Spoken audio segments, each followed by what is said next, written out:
This video is brought to you by Kiwibet Uganda. Kiwibet is a new betting and gaming platform in Uganda. It allows you to place bets on all your favorite games, football, tennis, basketball, and most importantly, the Premier League. Do you know that you don't have to risk your money on crazy odds to win big? Yes, with the Kiwibet accumulator bonus, you can receive up to 1000% in bonuses on your tickets. The Kiwibet accumulator bonus is a new promotion that increases the number of your winnings by the number of games that you bet on a single receipt. All you have to do is to place a bet on at least 2 games with odds not less than 1.25 on Kiwibet. Once your ticket has 2 games, you'll start receiving your accumulator bonus as the number of games you're betting on increases on your receipt. Remember, the more games you place on a single receipt, the bigger the accumulator bonus you receive. So this weekend, I've gone with 13 games from the Premier League and the German Bundesliga, and my accumulator bonus is 45%, which is giving me up to 435,000 in Ugandan shillings. That is just the accumulator bonus. That is not part of the odd. So if you place a ticket with 20 games, your winnings will be boosted by 100%. If you place a ticket with 40 games, your winnings will be boosted by 400%. And if you place a ticket with 50 games, your winnings are going to be boosted by 1000%. Your game should have odds at least 1.25 and above. And remember, with Kiwibet, you can bet up to 50 games on one receipt. So with the Kiwibet accumulator bonus, if you're a big fan of smaller odds, 1.3, 1.4 and 1.5, you can now win big just by placing on a couple of games and getting that bonus to boost your winnings. Welcome back to the Kosi Arsenal podcast. My name is Kosi. Welcome back to a brand new video. Raheem Sterling is an Arsenal player. We got the deal done. Impeccable how we got the deal done yesterday over the line. And Raheem Sterling has some words to say to the Arsenal fan base. Let's hear him out, and then we'll try to dissect the move and try to understand what he brings to Arsenal and whether or not he's actually a good signing for us or not. Hey Gooners, it's Raheem here. Super excited to be signing for Arsenal. And I can't wait to see you all at the Emirates. An amazing stadium. The pitch is like carpet, so I can't wait to see you guys soon and show you exactly what I can do. But can't wait to see you. Right, so that is Raheem Sterling, and he says he can't wait to show us what he can do. Now, first and foremost, I want to give credit to Mikel Arteta and Edu for this one. Yes, it was their weakness that we didn't get one of the players that we wanted earlier on in the window, and probably that is the reason as to why we went into a panic buy. So I want us to start there. Raheem Sterling to Arsenal. It is an initial loan deal without an obligation to buy, without an option to buy. That's a good deal in my opinion. I mean, he's 29. Arsenal are not really sure about him. We wanted to get a forward player. We didn't. And on the last minute, you get Raheem Sterling. We're talking about experience. We're talking about a winner. We're talking about talent. And we're also talking about a player that has worked under Mikel Arteta, has worked with Alexander Zinchenko and Gabriel Jesus, scores goals as well. I think that's a very, very good buy. That's a very good signing. But after saying all that, he's a panic buy. I don't want anyone to tell me that Arsenal had the plan to sign Raheem Sterling, or Arsenal were thinking of signing Raheem Sterling before yesterday. It was a panic buy, and a panic buy that Arsenal were offered, not a panic buy that we wanted to go for ourselves. So what happened yesterday was that Chelsea were not looking to keep him. They wanted to sign Jadon Sancho as a left winger for Enzo Maresca, and the deal depended on Raheem Sterling getting out and Jadon Sancho coming in. Initially, Chelsea wanted to give Raheem Sterling to Manchester United. United said, listen, we've got a couple of flops ourselves. We've got Anthony, one of the biggest flops in world football. We cannot add Raheem Sterling after him flopping at Chelsea. Please give us a break. Then Juventus were in there for Jadon Sancho and Raheem Sterling as well. But eventually, Juventus decided they will not sign Raheem Sterling, and Chelsea was stuck with him. There were 2 possibilities. One was Sterling to stay at Chelsea, or the second one was for Arsenal to get Raheem Sterling without paying any money, and part of his wages to be covered by Chelsea, part of his wages to be covered by Arsenal, and that is the deal that we did. So it's a win-win-win situation. Win for Sterling, win for Chelsea, and win for Arsenal as well. But why is it such a good deal? Yes, it's a panic buy, and I know a panic buy when I see one, especially as an Arsenal fan. We've made a couple of panic buys in previous years. You remember Kim Kalostrom under Arsene Wenger? That was a panic buy. You remember Park Chu-young under Arsene Wenger? That was a panic buy. You remember I think Suarez, is it Dennis Suarez? That was a panic buy. So we've had so many panic buys in January, in recent summers, that you can easily identify one when you actually see one. But why is this a good panic buy, and why do I think that Raheem Sterling is a quality addition to what Arsenal have had? I mean, primarily, this is what we have done. Arsenal have got in Raheem Sterling, and we've got rid of Reece Nelson, who has gone to Fulham under similar conditions. He's going to Fulham on a loan deal. Initially, there won't be an obligation. There won't be an option to buy as well. So when you think about, and this is what I call an upgrade, when you think about Reece Nelson and Eddie Nketiah, both of them can score for you a combined 15 goals a season in all competitions. Raheem Sterling as a player has got the ability to score for you 20 goal to get 20 goal contributions in all competitions for you as a single player. That is an upgrade. So I'm happy with Raheem Sterling. One, because Arsenal didn't walk away with none. I've already said, if it's Pedro Neto, I'll take him over no one. If it's Rafinha, I'll take him over no one. If it's Sterling, I'll take him over no one. He's not Alexis Sanchez. He's not Martinelli Trossard kind of players. No, he's a player in his prime.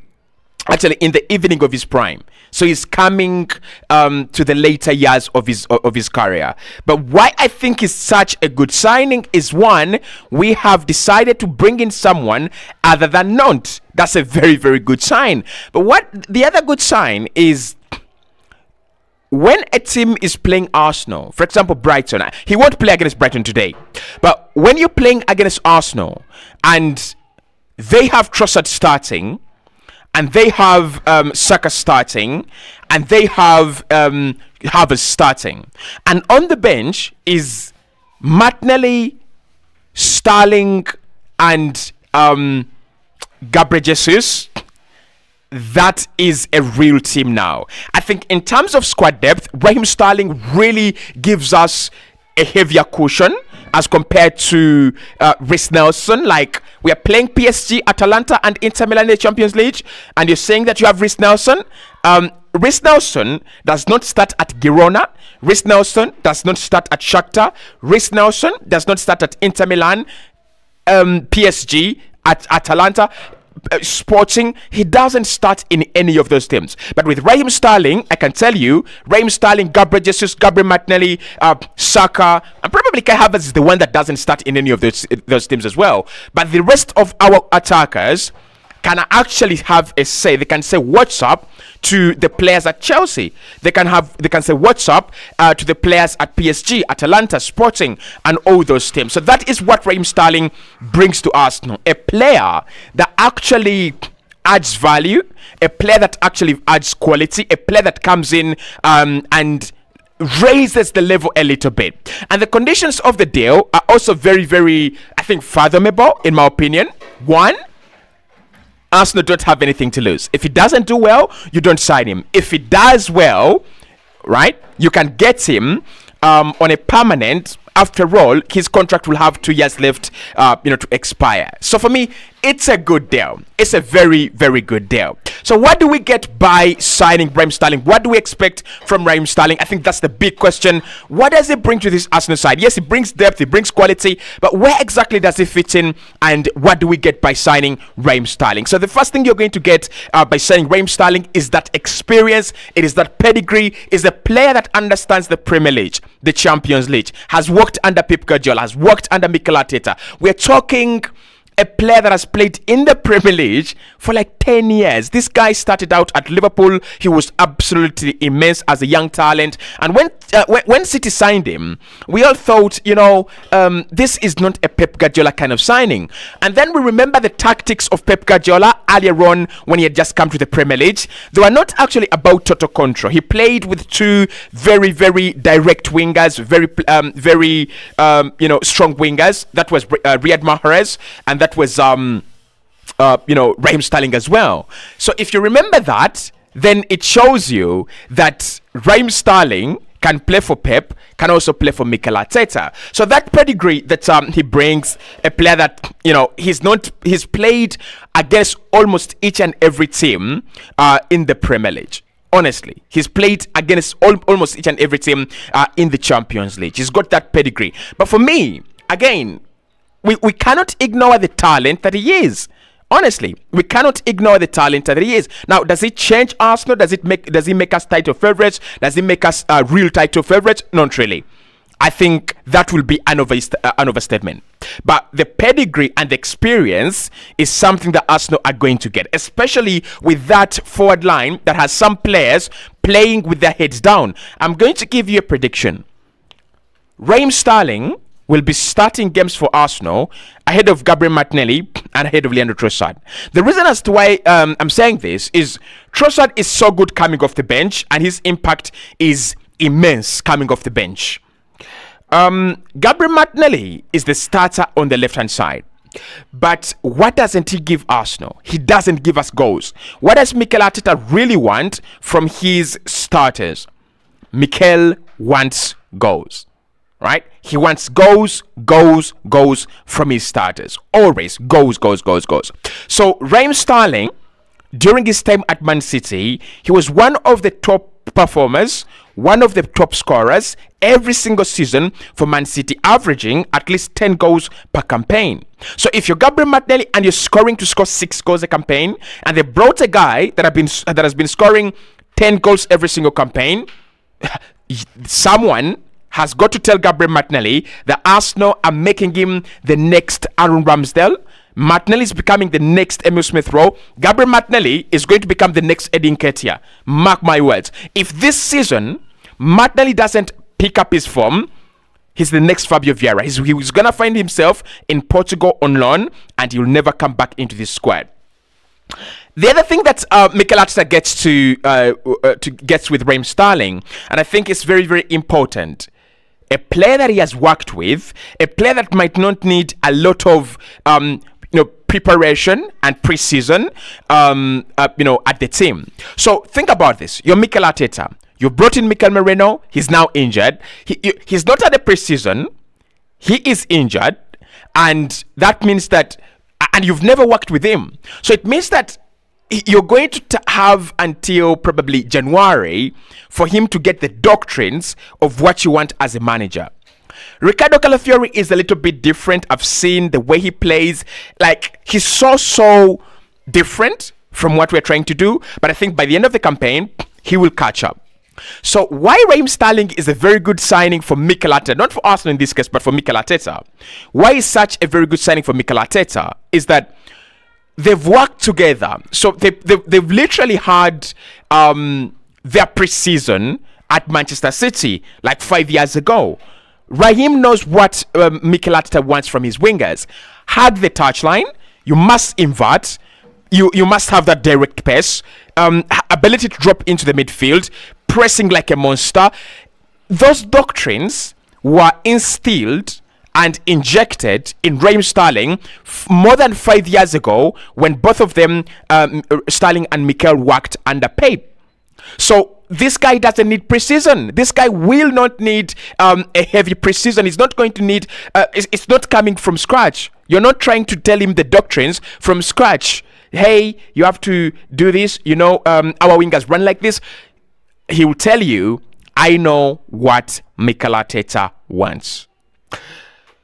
The final thing, and I think this is it could be a positive, it could be a negative, right? It depends. I think Raheem Sterling could be not really long term because he's 29, but could be the replacement to Leandro Trossard.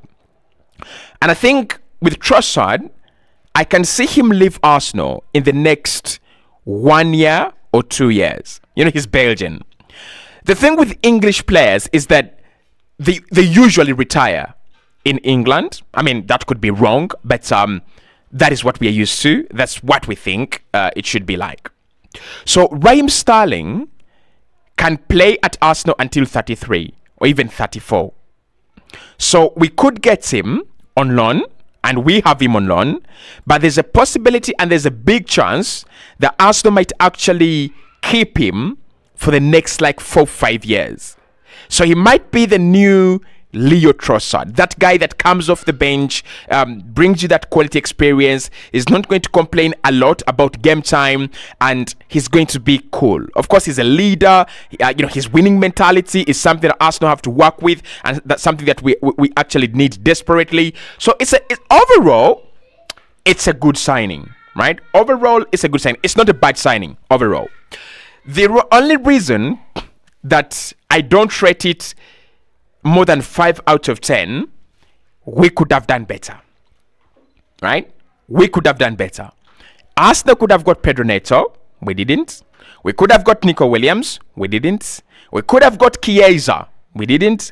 We could have got Simeon Adingra. We didn't. We could have got Karo Mitoma. We didn't. We could have got Mohamed Kudus. We didn't. So Arsenal had the opportunity to go and do better, but we didn't. And that's why the Raheem Sterling signing, other than, arousing excitement from the fan base, we are like, God, why?